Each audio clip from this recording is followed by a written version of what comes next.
Africa's economy. The International Monetary Fund has left Nigeria out of Africa's list of fastest growing economies, naming Benin Republic, Côte d'Ivoire, Ethiopia, Rwanda, and Uganda as the continent's top performers. According to the IMF, these countries are now among the world's fastest expanding economies, supported by consistent policy reforms, stronger fiscal discipline, and investments in infrastructure and manufacturing. The fund projects Sub-Saharan Africa's growth to stabilize at 4.1% in 2025, with further improvements expected the following year. Despite the IMF's upward revision of Nigeria's growth forecast to 3.9%, the country still lags behind its regional peers. The fund says while reforms are yielding results, Nigeria's economy remains below potential, urging deeper structural changes, reliable power supply, and diversification beyond oil to drive sustainable growth. So as other African economies continue to surge ahead, what more can Nigeria do to catch up? Well, we are joined now to discuss this by Olaotan Fawehinmi, who is a marketing communication expert. Thank you so much, Mr. Fawehinmi, for joining us. So, okay, good. Sorry. Of course, I understand. Nigeria's growth outlook is improved. Here. Thank you. You're welcome. So I'm looking at Nigeria's growth outlook that has actually, improved. But then, according to a report, it remains below the pace of its peers. For you, why would you say, or how do you see it, that smaller economies seem to be outperforming what used to be Africa's largest economy? Okay. Thank you again. So sometimes size can be a disadvantage. If you look at the size of Nigeria, excuse me, compared to the other countries, the smaller countries that have been mentioned in the IMF list, in terms of size, we are way bigger. And that, in this case, could be a disadvantage because then when you reel out the policies, you realize that the reforms are slower compared to smaller economies. If you look at Rwanda, for example, Benin Republic, for example, they don't have our numbers. They don't have the kind of numbers that we have. So it's very possible that they are more agile, right? So they make the policies, it's quicker to implement them, and then you can see the results faster. Unlike Nigeria, that is quite big. We're talking over 200 million people. So in that case, you can announce all the good ideas, but then you still struggle with execution. You still battle with how you make the policies trickle down to the average man on the street. So when we're talking about that, size could be a disadvantage. And again, secondly, our heavy dependence on oil, it's also a big deal, right? So whatever happens to oil then affects the economy, right? So you see that the smaller economies, they diversified early. They went into agro-processing, agriculture, manufacturing, tourism. Rwanda, for example, is big on tourism. But for Nigeria, we have the resources, we have the number, but we have the talent, but then we're still not able to implement the policies correctly. We're not able to coordinate it. Then there's a big issue with continuity. So these are some of the things that would naturally put those smaller economies ahead of Nigeria in this regard. Okay, so if you say it has to do with the size of the economy as regards other issues, there are some other economies in other continents that have policies in place that are working. We can use the US for an example. We can use Javier Milei's Argentina's policy reforms that actually transformed the country's economy. What is the problem with those policies, the implementation, and what we have in Nigeria? Like I said earlier, there's a problem of continuity. So when you're talking about policies, it could work in developing countries. That's the reason it's working is there's consistency. When you don't just reel out policies, it's consistent. You're not policies don't change every 4 years. Do you get it? Look at even apart from even the European countries, even some countries in Africa. Côte d'Ivoire is following that footsteps. Ethiopia is following those footsteps. The policies don't change every 4 years. Okay, policies are not tied. We need to get to a point in Nigeria where policies are not tied to the government that are currently on the seat.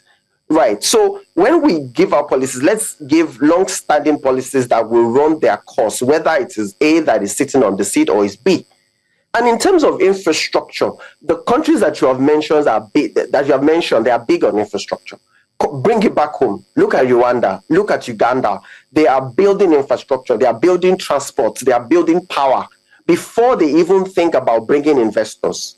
Now, we need to change that, because here we're talking big about bringing foreign capital into the country, but then we still have the basic things that make a country work. We're still lacking in those regards. Our power is still not doing fine. Logistics is still not best. Our ports still have issues. So when we fix those things, that's when we can see a difference. That's when we can compete favorably with other African countries and even countries in the West. And finally, it's not so easy to do business in Nigeria because of lack of infrastructure. So it's way easier in Kigali, for example, to register a business or to run it smoothly than you have in Lagos. The reasons we all know.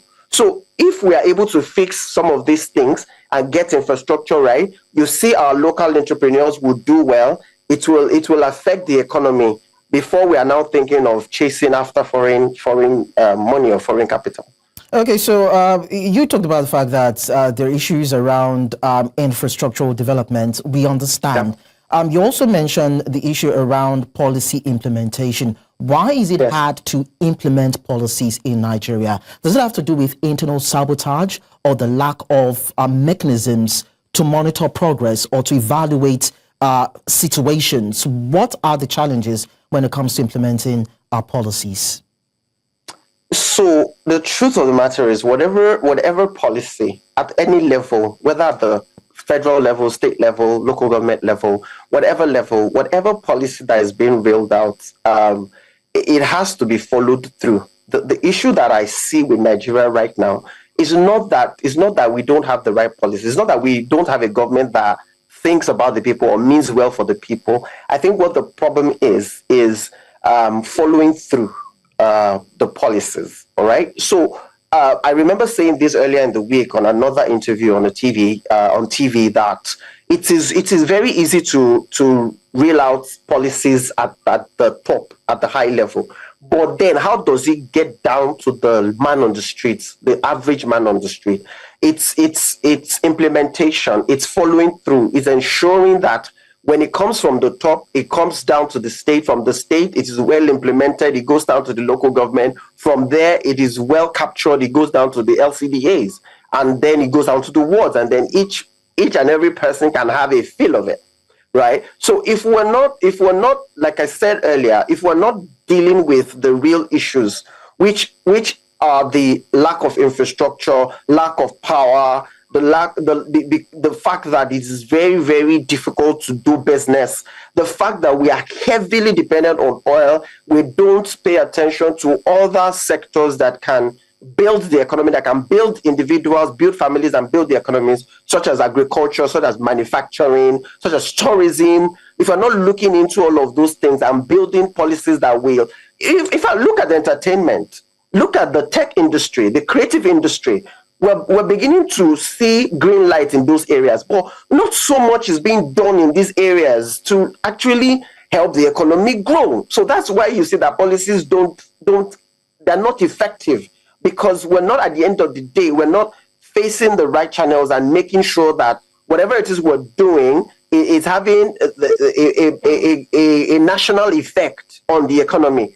At the end of the day, you just see that we could have bunches. We could have bunches of growth, and then we could have the big numbers. But at the end of the day, does it translate to economic growth? Which is what IMF is saying right now. It looks like the inflation has stopped. I wouldn't say it has reduced, but it's not going up. But at the end of the day, is there real growth in the economy? I don't think so.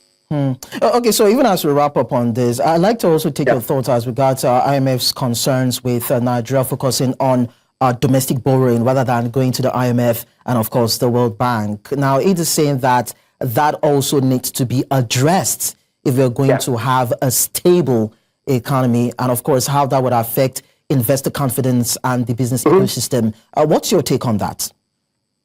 Let me be honest with you. That's a valid concern, right? When domestic borrowing is heavy, it affects investor confidence. Okay, but bear in mind that even if you look at the local banks, our commercial banks, they will rather borrow to the government than to private sector, to small businesses.